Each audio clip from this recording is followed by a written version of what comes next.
So we went into spring break having finished up chapter 5, and we went with Charlie to her new church in Colby where she got to meet some of Howard's family.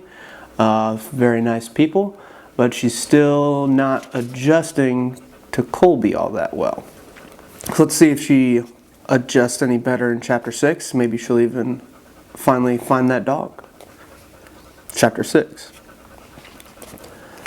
A few days later, Mrs. Willoughby called Bertha about my bad attitude.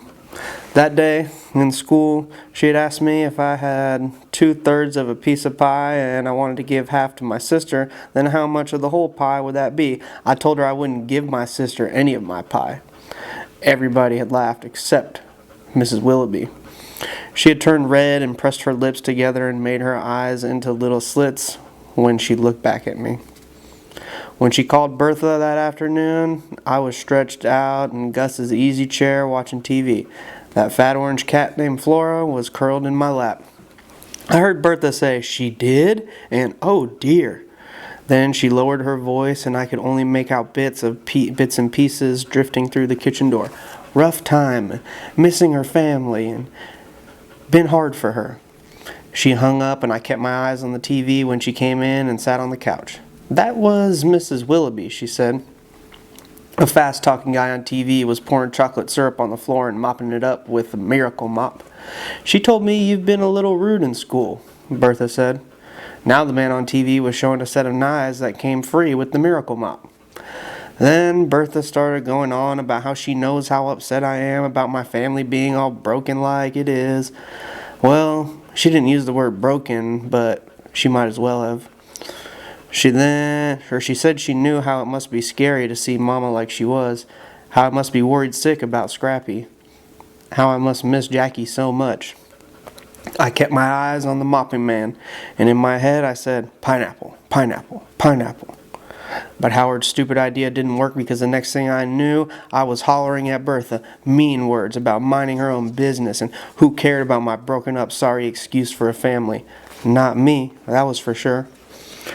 The words kept spewing and got louder and faster. How I hated Colby and all those hillbilly kids and this nasty old house hanging off the side of a mountain and those canning jars in my room and especially those Cinderella pillowcases. Then I stalked outside, letting the screen door slam behind me and trying not to think about Bertha sitting there on the couch looking like she'd been stabbed in the heart. A couple of cats leaped out of my way as I stormed across the yard up the driveway toward the road.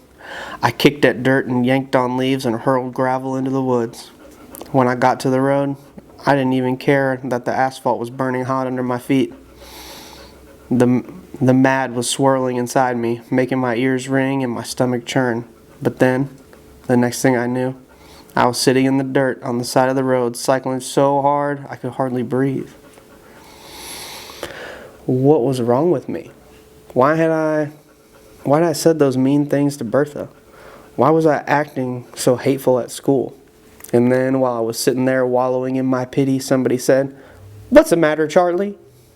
I looked up to see Howard, standing by his bicycle in front of me. I put my head on my knees and mumbled, "Nothing." "Must be something," he said. "Go away." "Nah." He laid his bicycle in the weeds by the road and sat next to me. "You have to tell me what's the matter." This boy beat all. He sure had a lot of gumption for a little old redhead up-down boy. I don't have to tell you anything," I said. "Then you had to tell somebody." He pushed at his glasses. "Why?" "My mama says you should never keep your troubles to yourself. She says that if you share 'em with somebody, they get smaller." "Go away," I said. "Did you kick somebody again?" I shook my head. "Poke 'em with a pencil?" "No," I hollered. Mama made this needlepoint sign that says, "If all your troubles were hung on a line, you choose yours and I choose mine." I lifted my head and stared at him. "What's that supposed to mean?" I asked. "It means everybody's got troubles, and some of them are worse than yours." He yanked at a blade of grass and tossed it into the road. "Or something like that," he added. "Huh, That was a good one. I couldn't think of anybody with worse troubles than me. Then I looked at Howard with his eyebrows knitted together and a look of pure worry on his face, and before I knew it, I was spilling those troubles out to him. I told him how I wish Scrappy wasn't in jail, how he and I used to play poker and watch Wheel of Fortune and eat macaroni and cheese for breakfast. I told him how scared I was when I saw Mama crying into her pillow in her dark bedroom, not even caring one little bit whether I had clean clothes or even went to school. I told him how Mama and Scrappy would holler at each other the livelong day while me and Jackie sat on her bed with the radio turned up loud so we didn't have to hear him. I told him about all those times I watched from the bedroom window when Scrappy drove off with his tires screeching and the gravel flying while Mama yelled good riddance to bad rubbish from the front porch. I told him how much I missed Jackie, who knew all the words to nearly every song on the radio and would French braid my hair and share her nail polish with me. And then I told him those mean things I'd said to Bertha. When I was done, the silence settled over us. Still, soft, like a veil.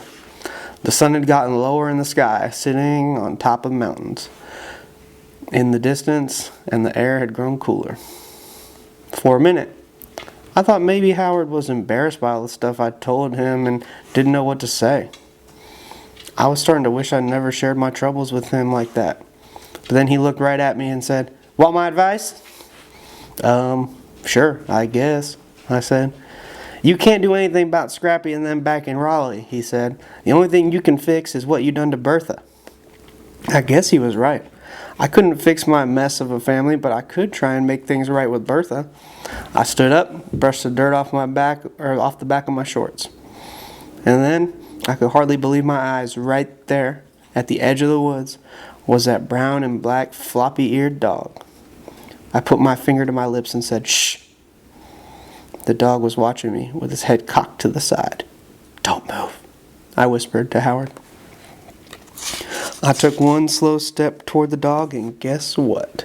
He wagged his tail. 2 tiny little wags. That dog liked me. "Hey, fella," I said, taking another step. Then, wouldn't you know it, a car came roaring up the road and whizzed past us, and the dog darted off into the woods. I stamped my foot. Dang it! I'd almost forgotten Howard was there when he said, "I've seen that dog before." "He's mine," I said. "Really?" "Well, he's gonna be." "I bet he's full of tricks," he said, "and he might have the mange.